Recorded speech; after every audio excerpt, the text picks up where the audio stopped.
There's a problem with X inflation. X's have gotten really expensive. So the 2600X, for example, is $50 more than the 2600 non-X. But the 7900 XTX it ends up being, so the 7900 XT is 33% fewer X's at 10% less money. Clearly one of the worst downgrades in PC history ever. Review over, we can all move on now.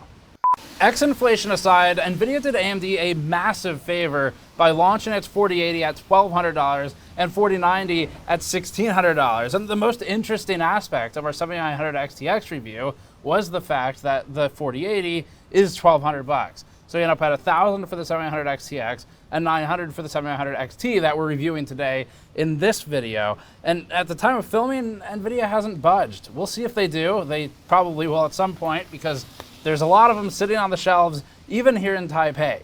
But for now, the 4080 remains not really that good of a value. So we're reviewing the 7900 XT. We're still on the other side of the world from our usual studio, but we have all the usual data for you. Let's get started. Before that, this video is brought to you by Crucial and its DDR5 memory for Intel or AMD Ryzen CPUs. Crucial makes DDR5 kits that are deployable in Ryzen 6000 laptop systems and in Ryzen 7000 systems or Intel Alder Lake, including both budget-oriented and performance-based memory modules. If you're building a new system, click the link in the description below to learn about Crucial DDR5 memory. This video is going to be more of a test for our editors than a test for the cards with all the highlights and all of the different X's and the product names, so bear with us and the chart highlights for this one. But we're going to do our best. There's the XTX that we reviewed, and then, as we call it sometimes, the XT non-second X. We have a lot more we want to do with these cards when we get home to analyze the data closer, but today we're focusing on gaming for rasterization. We'll also be looking at ray tracing, at ray tracing performance, honks for rasterization out here in Taipei, and we'll be looking at thermals, power, and some fan and frequency response behavior today. For some quick references, the $900 7900 XT puts it above the 6950 XT in price and the 6900 XT in price, with those two still right now today as I'm filming in the $650 mark. And we saw them up to about $700. So that's probably the closest competition for AMD right now is its own parts from last generation.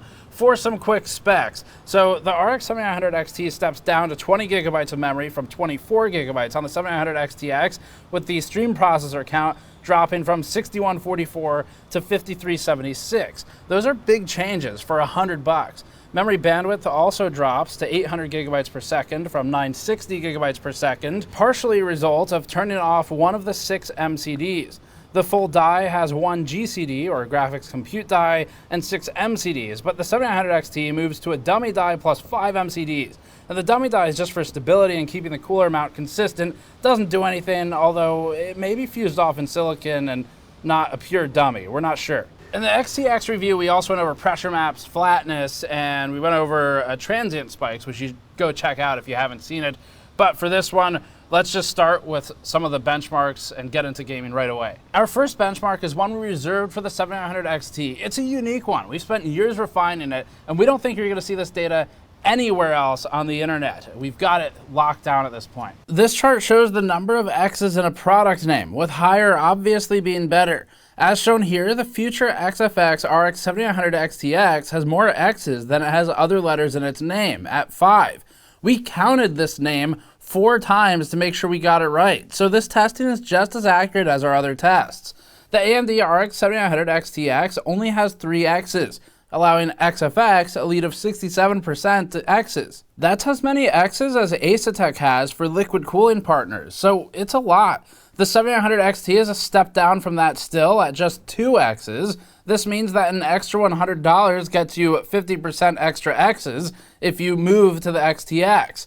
As for NVIDIA, the NVIDIA RTX 4090 only has 1 X, an egregious oversight that we can't believe we missed in our original review, with the XFX RX XTX at a 400% lead extra X's.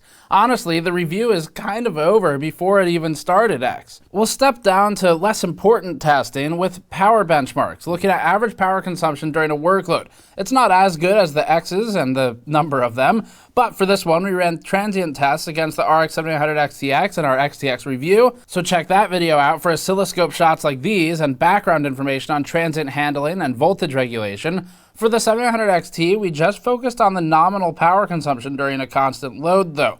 Here we saw the XT pulling 313 watts when stock, or 362 watts when overclocked. This is using the stock AMD BIOS with a maximum power offset, so it's as far as it can go for this card. The 362 watt number puts it just past the 351 watts of the 700 XTX, which itself jumped to 416 watts when overclocked. The stock 313 watt figure is alongside the 6900 XT, which pulled 300 watts for its workload, and it's below the 6950 XT at 377 watts.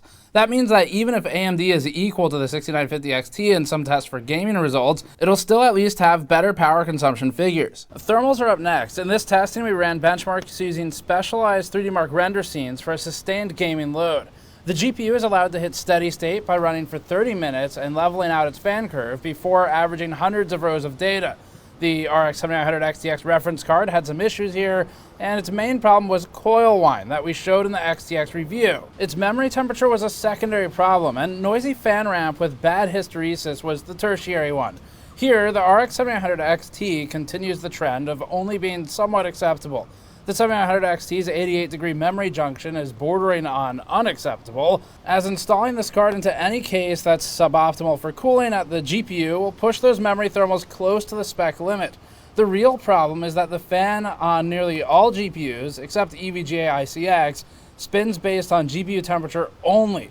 As long as the GPU is cool, and this one is doing pretty well here, the fan won't spin up fast enough to accommodate the memory alone. GPU thermals had the edge temperature at an average of 57 degrees Celsius and the hotspot at 72 degrees for the GCD. Those numbers are both fine here.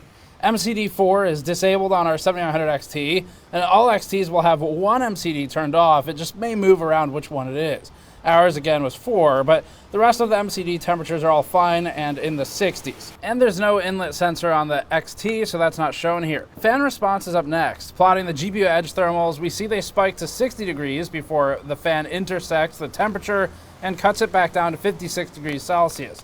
The hotspot is about 72 degrees, so both are operating in good territory. The fan ramp is still too spiky though. The XTX had the added problem of spiking initially and then falling off, and then spiking again.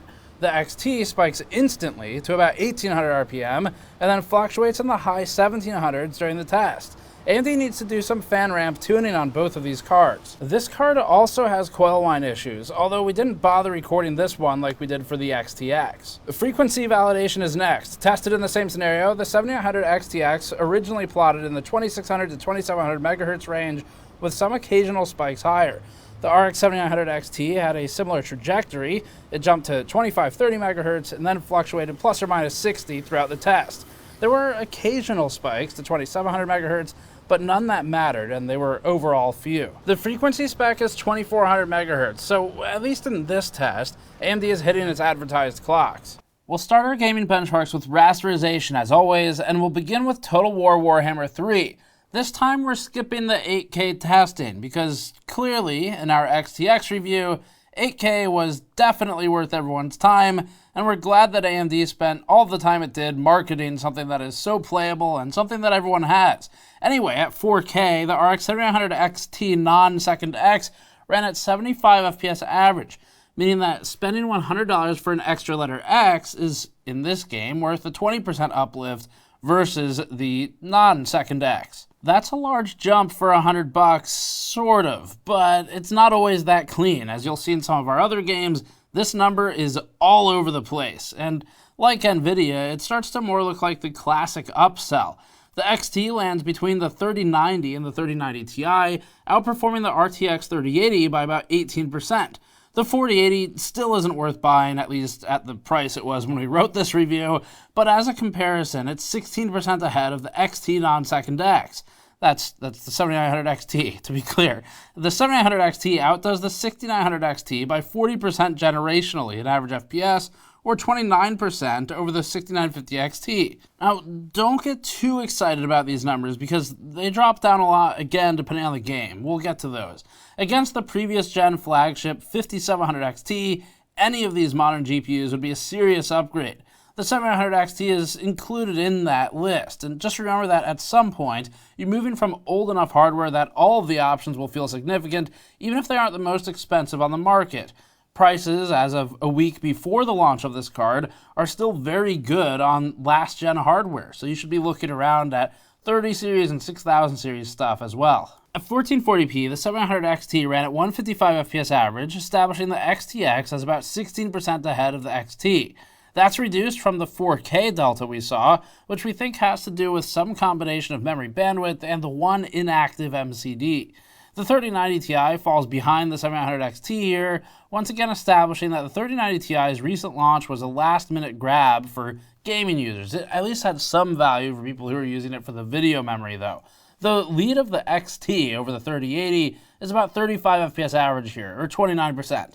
Compared to the 6900 XT of last gen, the 7900 XT pushes a 36% improvement.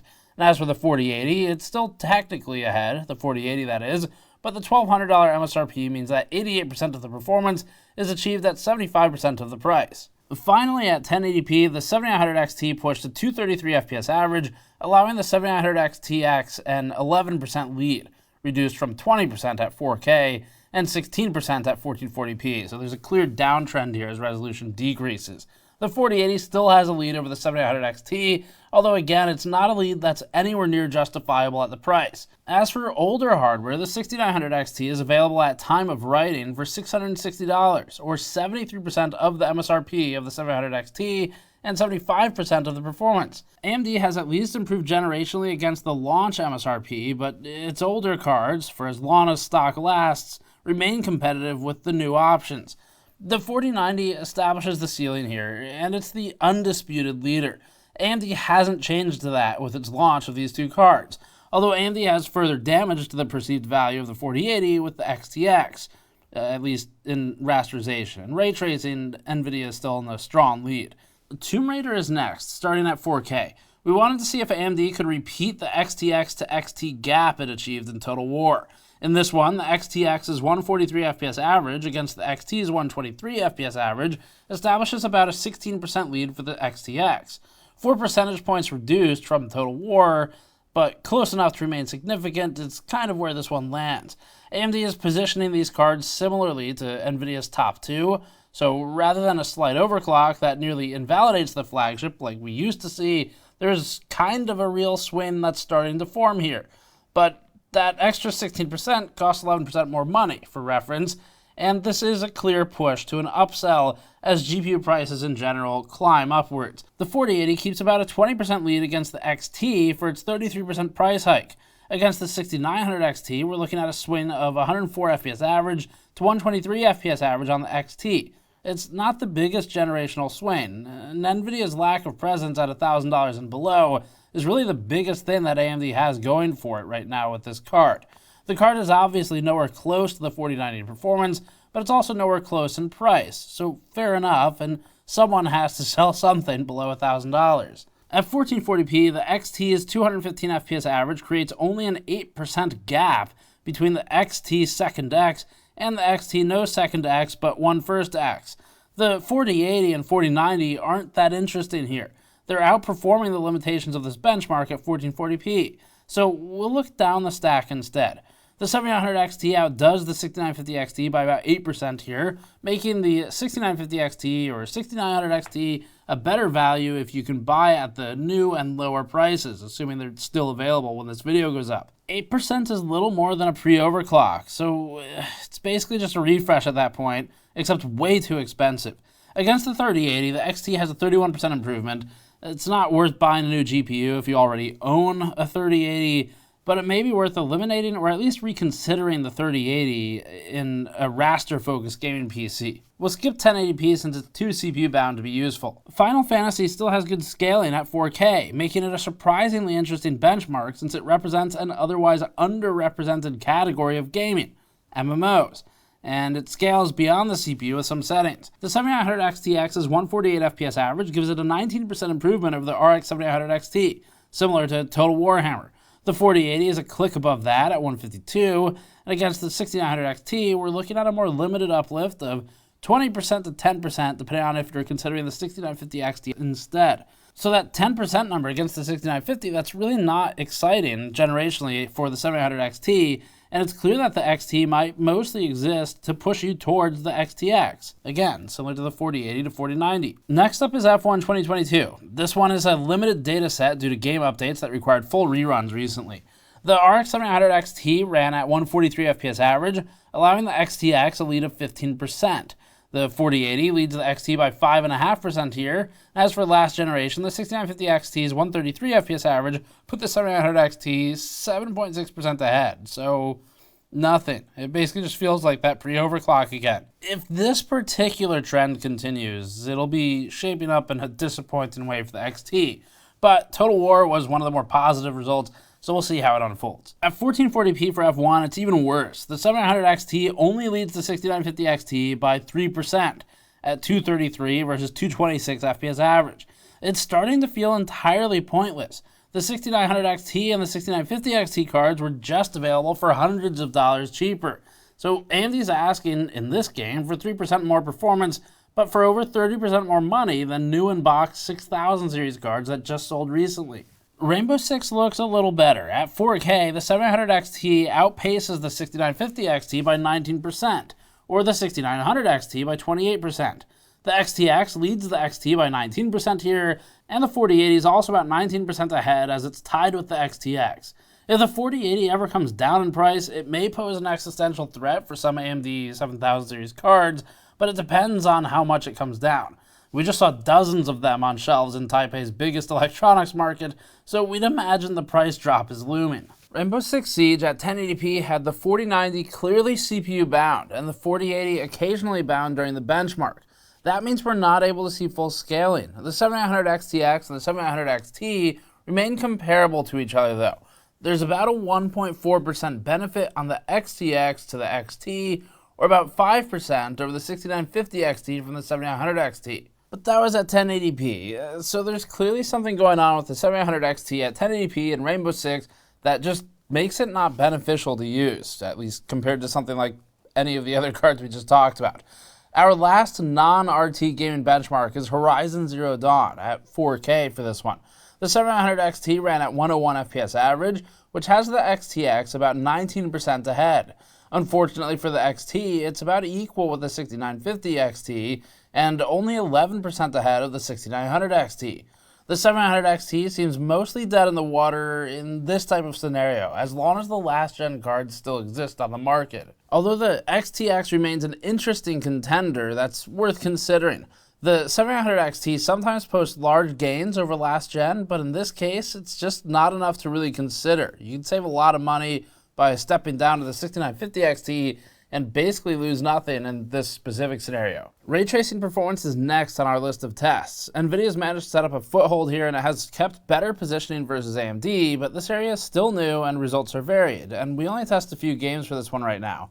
Cyberpunk and Control were the two top voted games by our community when we recently asked on YouTube community which RT games people play, and they have wildly different results between AMD and NVIDIA. In Cyberpunk at 4K, and with DLSS and FSR at equivalent settings between the vendors, the RX 7800 XT ran at 37 FPS average to the XTX's 41 FPS average result. That's about an 11% lead for the XTX. Compared to NVIDIA, it has the 7800 XT about equal to the RTX 3080 in this particular game, and just behind the RTX 3090. Those are similar to the 3080 as well, and the 4080 has a strong lead at 58% ahead, with the 4090 obviously ahead of that. At 1440p and with the same settings, the ray-traced Cyberpunk benchmark positioned the RX 7800 XT at 68 FPS average, so effectively tied with the RTX 3080 and RTX 3090. The XTX offered a 14% improvement over the 7800 XTX non-second X, with the 4080 61% better than the 7800 XT. Tomb Raider with ray tracing is far easier to run. Just remember that these charts are different from our earlier Tomb Raider tests because we're now enabling RT shadows. The RX 7800 XT operated at about 68 FPS average here, tied with the 3090 Ti this time. This is better relative positioning because most of this test remains rasterized, where AMD does better than in its RT pure performance. The XTX is 15% better than the XT in this test. At 1440p in the same test, the RX 7900 XT's 125 FPS average gave the XTX a small 12% lead. Hardly interesting compared to the results with a wider range. The generational lead is at least better at about 21% over the 6950 XT. The 7900 XT pulls ahead of the 3090 Ti in this one, with thanks to the resolution reduction, which helps it, and simplification of ray-traced graphics down to just shadows. Control is the other highly voted game from our community, using a heavier workload than Tomb Raider, but a lighter one than Cyberpunk. It also avoids AMD's known issues with Cyberpunk right now, where AMD itself has talked about them. The 4K control benchmark without any DLSS or FSR technology has the 7900 XT at 39 FPS average, giving the XTX an improvement of 16% over the 7900 XT. And that's at 45 FPS for the $1,000 option versus the $900 for the XT. The 7900 XT is therefore behind the 3090 and the 3090 Ti this time, and roughly tied with the RTX 3080's 38 FPS average result. They're within error of each other here. The 6950 XT is not, though, and its 31 FPS average result means a generational uplift of 24% here. At 1440p, the XT is now at 82 FPS average, which has it between the 3090 and 3090 Ti. The XTX is about 14% ahead, as is the 3090 Ti, with the 4080 establishing a 29% lead. Proportionally, the 7900 XT is looking better here than it did in some other games, with its 3080 lead of 10%. So in total, the 7900 XT is a peculiar card. It's really weirdly positioned. We think it's more useful to AMD as an upsell than it is necessarily as a $900 video card at this point. Because the XTX, sometimes it's like 20% ahead, which is massive for $100. But then at other times, the value just really isn't there, especially compared to the 6900 XT and the 6950 XT, where if they're still available when this video goes up at $650, they're pretty compelling versus the 7900 XT, even though the XTX has a more meaningful uplift. And a lot of that is because in some of the games we looked at, the 6950 and the 6900 XT, it's like a 1 to 4% gap versus the 7900 XT. It just depends on the test, and obviously other times it's far, far more than that, but the fact that it's a little variable here is part of the problem. Now, we've moved away at this point, NVIDIA and AMD both, from the days of having a flagship that's 4% better for $400 more.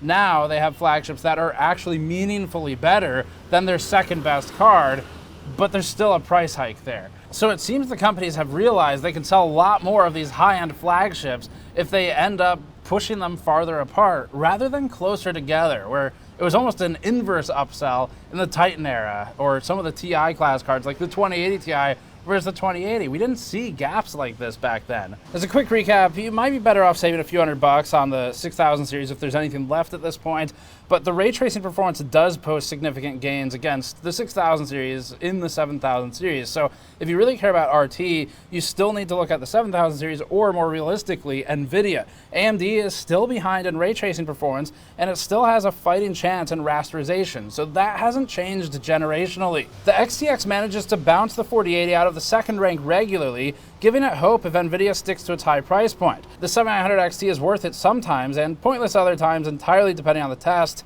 and some of that comes down to how much memory bandwidth versus compute it's using. So for the 7900 XT, we really can't get behind this one. The XTX makes more sense where it is. There's a little bit of price creep in here generationally for both vendors. AMD's not as steep as NVIDIA, so that's its strongest point right now, is the 4080 at $1,200 still doesn't make any sense. And the XTX does actually post some pretty meaningful gains versus the 6000 series. It's just the XT non-second X that ends up being more of the problem. So it feels like the XT is a little too expensive for what it is in aggregate, even though in Total War, for example, it looks pretty good. And ultimately, we're analyzing this remotely. So just as a quick note, there's more work we want to do once I get back, but for today, we're limited to what we're able to do on the other side of the world for a review. And that means that there's probably some data analysis, some comparison versus marketing, things like that, that you'll have to see in a future video from us, because it's very hard working on a laptop in the Airbnb where there's construction going on surrounding us. The GPU is allowed to hit steady state by running for